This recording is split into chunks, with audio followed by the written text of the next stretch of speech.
Can we start with just a little bit of roundup of availability?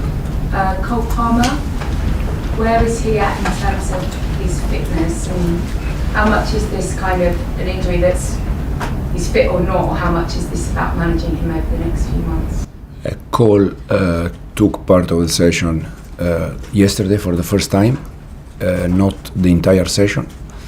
Today in the afternoon we have one more session. We're gonna try with him if we see if it's okay. Otherwise, he will be out tomorrow again. Is this a case of managing him, or is it a case of something an injury that he's got and that he's now fully fit? No, he was injured. He's a recovery from the injury, so he's not managing him. It's just a recovery from the injury.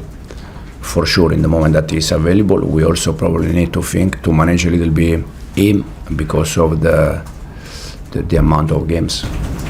In terms of Delap, do you know any more about his availability since we've spoken to you last? No, Liam I think is around 10-12 weeks, so long way to go. Checking things change, you know.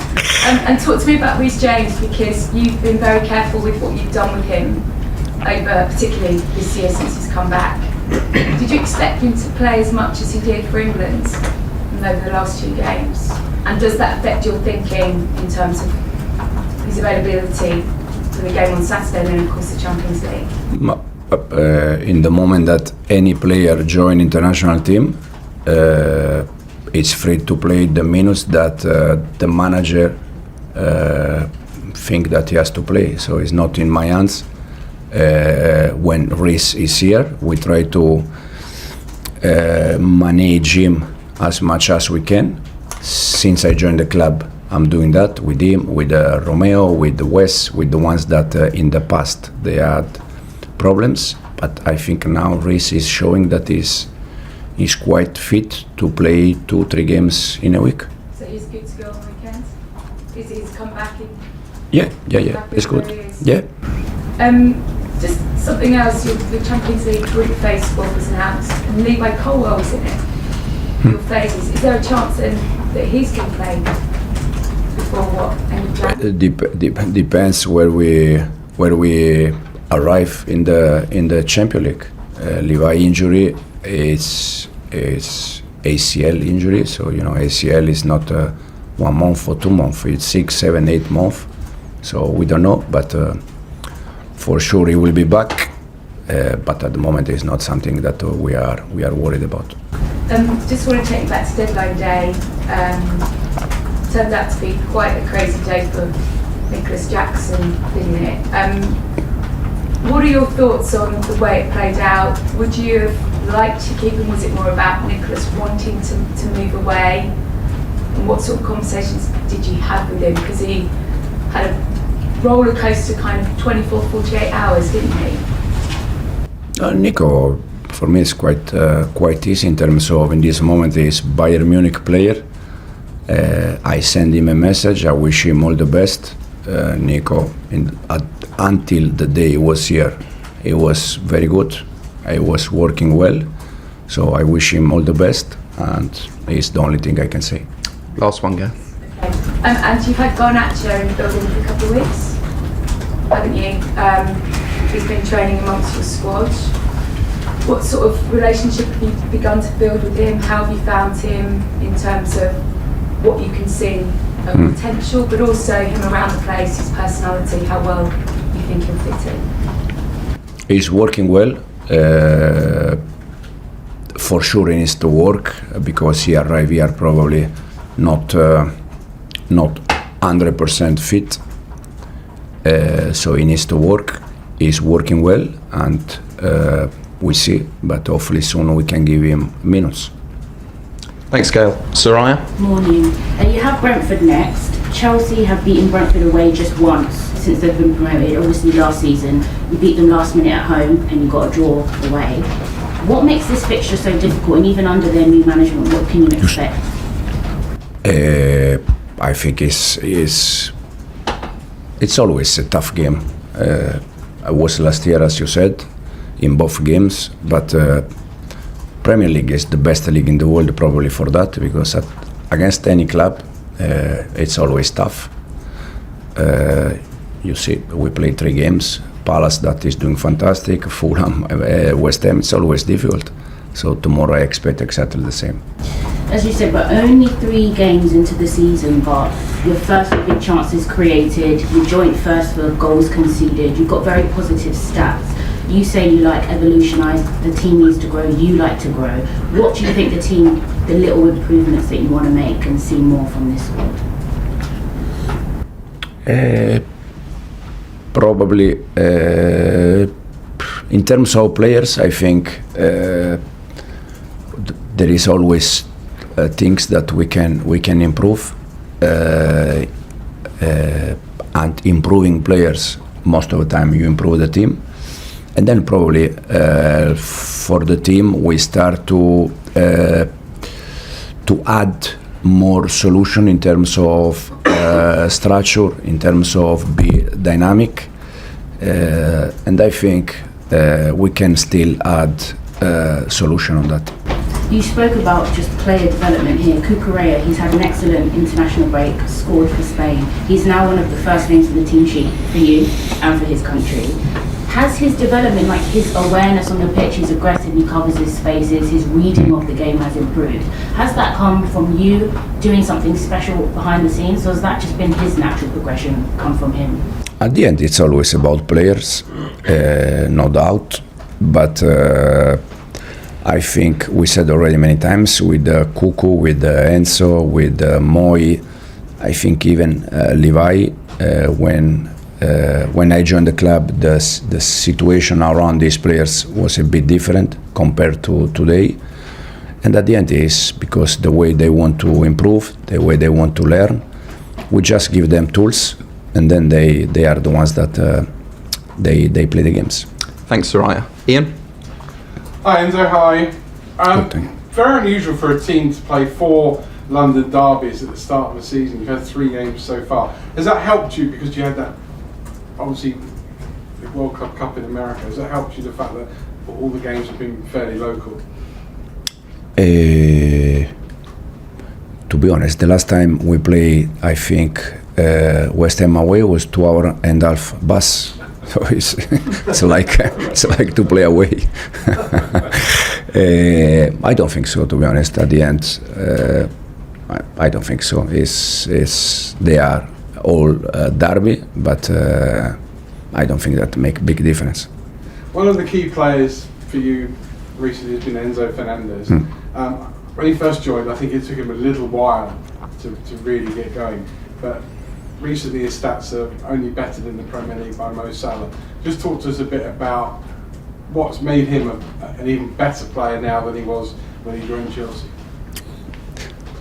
First of all, it's when you arrive here from another country, it's always difficult because you need to adapt, because Premier League is completely different to the rest of the league.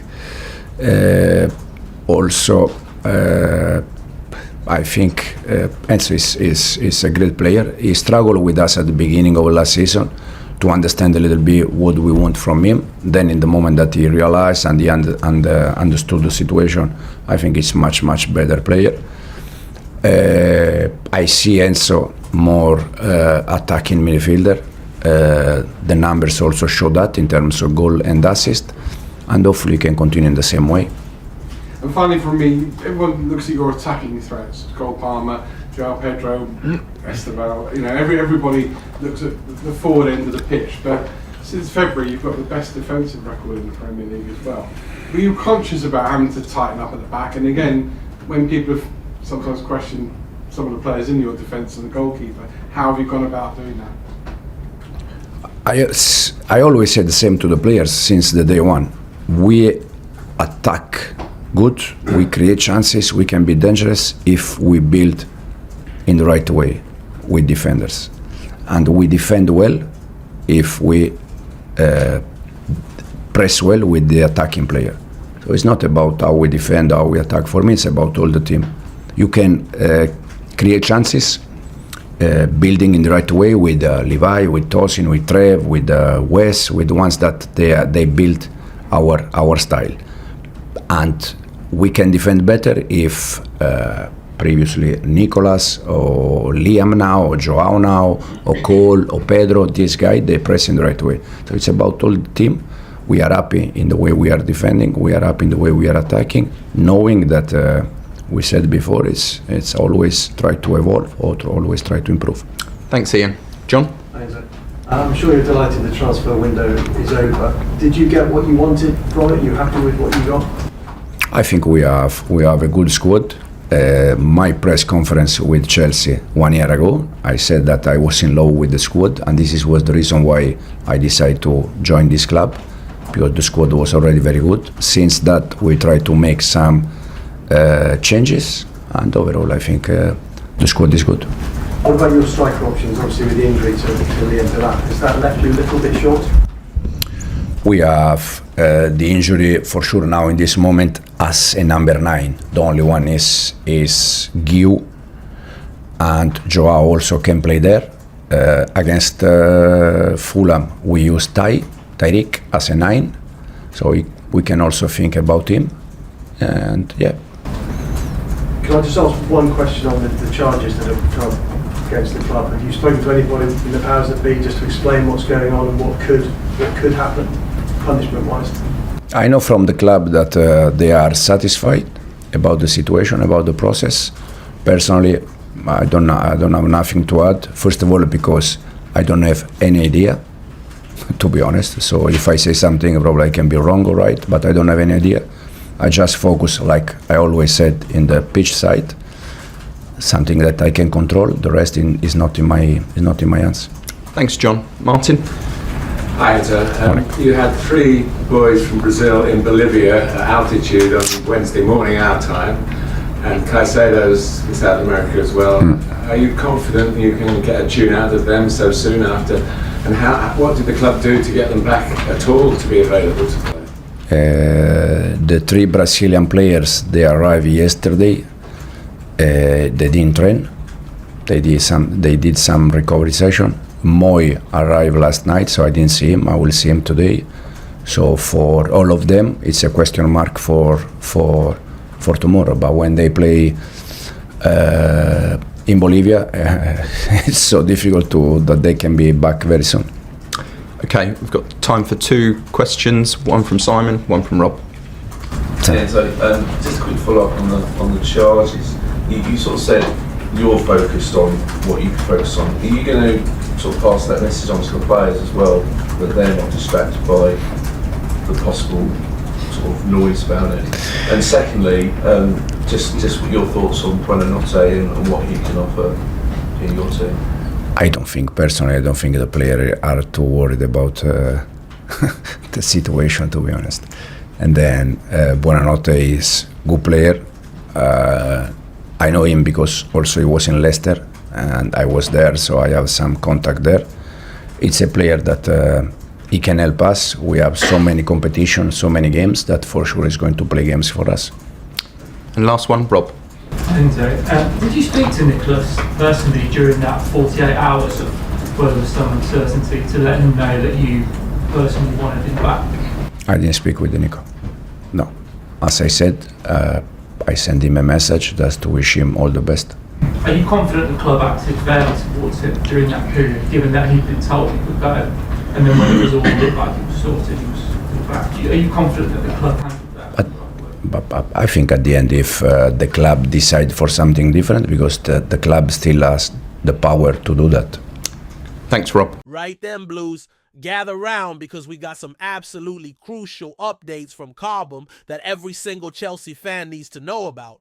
The gaffer's been chatting to the press, and there's some proper developments that could shape our next few months, both the good and the not so good. If I'm being honest, let's start with the news we've all been desperately waiting for. Our golden boy Cole Palmer is finally back in training. Now, before you get too excited, it's not the full session just yet.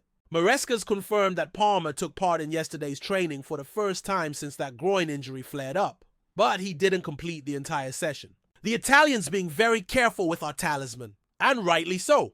They've got another session this afternoon, and they're going to test him properly to see if he's ready for the weekend, but Here's where I need you to hit that subscribe button right now, because if you want to be the first to know when, Palmer's officially back on firing on all cylinders. You need to be part of our Chelsea family. We're bringing you all the insider updates that you won't get anywhere else.